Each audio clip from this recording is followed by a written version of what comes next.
Hey, it hasn't been a while. Hopefully. Today I'm here to talk about a weird phenomena that I've seen a few times in my life. Island nations that are conquered, then turned into a vacation spot. The main ones I've elected to talk about are Jeju, Corsica, and Hawaii. The main reason being that I risk scope creep, like the last video, if I don't limit myself. But it should be noted that there are other examples. This all started when I was in Korea last year, in Jeju, listening to my tour guide complain about how little the colonization of Jeju was talked about, and other Jeju nationalist talking points for the entire tour I was on. So I only find it appropriate that we start out talking with Jeju Island. Jeju Island's founding is a weird story. Apparently, 3 dudes randomly popped out of the ground and then randomly found a box that had 3 women and 5 grains, and this is how the island was inhabited. This island used to be under the name Tanma, and they used to be an independent country, and then periodically conquered by the various kingdoms who occupied the Korean peninsula. Though, when Korea fell to the Mongols, the government tried to pull Taiwan and flee to the island. It didn't go well. Just like it won't go well for you if you don't hit the like and subscribe buttons. Anyway, if you're wondering why my tour guide was complaining with the lack of Jeju independence, it turns out, under various rules, they were still mostly self-governing until about the 15th century. So there's some legitimacy to it, though most of the strife comes from the 1948 to 1954 scorched earth policies enacted by the South Korean government, with some involvement with the US military. It is hard to discern the truth of the offense, as even mentioning the events was punishable by torture. Essentially, the WPSK, aka the only political party in North Korea, tried to rebel in Jeju to stop the splitting of the peninsula. So the US told South Korea to do what was most convenient. This led to the indiscriminate farm upstating of about 30,000 Korean citizens, many of whom being completely innocent. So after going through all this effort to subjugate the island, what did Korea finally decide to do with it? Make it a honeymoon island. That's about all that comes from here. I guess South Korea did learn from the US after all. They do have these cool women divers, and they have their own tangerine, but it's essentially just tourism. Also, they have these old men whose heads look like penises. Next vacation spot is going to be Corsica. Corsica is a very popular place for tourists of France and Germany to visit, with the most famous French person actually being Corsican and not French. The conquering of Corsica took place around 6 months before the birth of the movie Man, and there have always been some nationalistic tendencies in the island, though the majority of the population doesn't support Corsican nationalism, from at least the polls I've read. This may be due to the activities of the FLNC, a terrorist group in the region. You know the downfall of Yugoslavia? How now it was because of a bottle? Similar thing happened here. What started the FLNC attacks was because a wine seller was adding sugar to his wine, an executable offense. So they kidnapped him and got into a standoff with the police. Understandable reaction.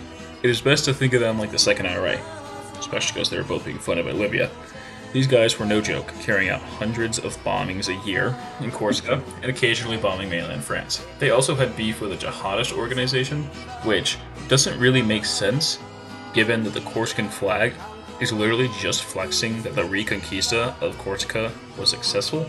So it is certainly odd. These bombings would be targeted at any non-Corsican who had residency on the island, and many of the banking institutions in Corsica and mainland France. These bombings lasted for about 40 years.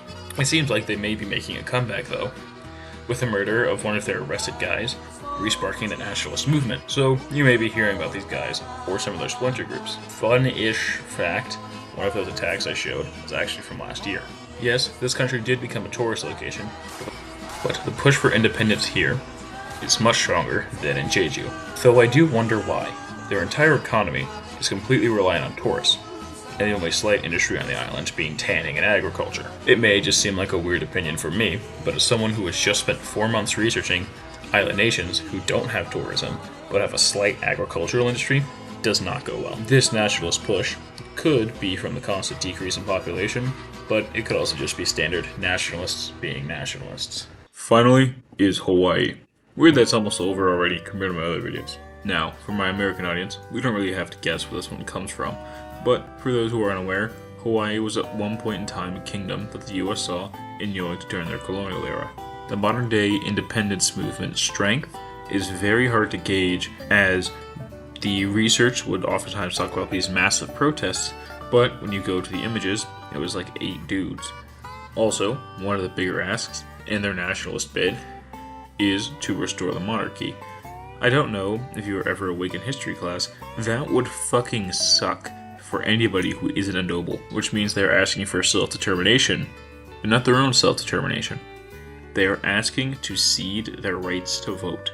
Weird movement. One of the founders of these movements was a Russian guy for some reason. Also, they had to have a Supreme Court case to end a blood quantum voting thing that a Hawaiian organization had, and said organization got into trouble for helping people who are less than half Hawaiian. This whole thing feels very racist. Like, if it was just rich white people and Hawaiian slapboxing, it'd be more understandable. But the largest ethnic group in Hawaii is Asians, then whites, then mixed non-Latinos. So now when you look at some of their whole being forced out arguments, it starts to sound like a whole lot like another theory. I'm not suggesting anything, but a reactionary monarchist group talking about the replacement of their race and restricting benefits of those who are mixed race or considered the wrong race. Whether you believe in it or not, it certainly has alarming optics. Beyond this, it is a very popular place to vacation for Japanese people, along with Americans, and the vast majority of their economy is also tourism. Also, the Swiss have them as a high contracting party in the Geneva Convention, which is kind of funny. No, lads, I'm sorry, but that's kind of it. Burnt myself out with the last one, so I'm going to keep this one smaller. Also, if you like this video, check out my Oceania video. Not nearly as popular as my Central Asia video, though. Also, this did just become a nationalism video, but whatever. Anyway, I'll see you all in the next one.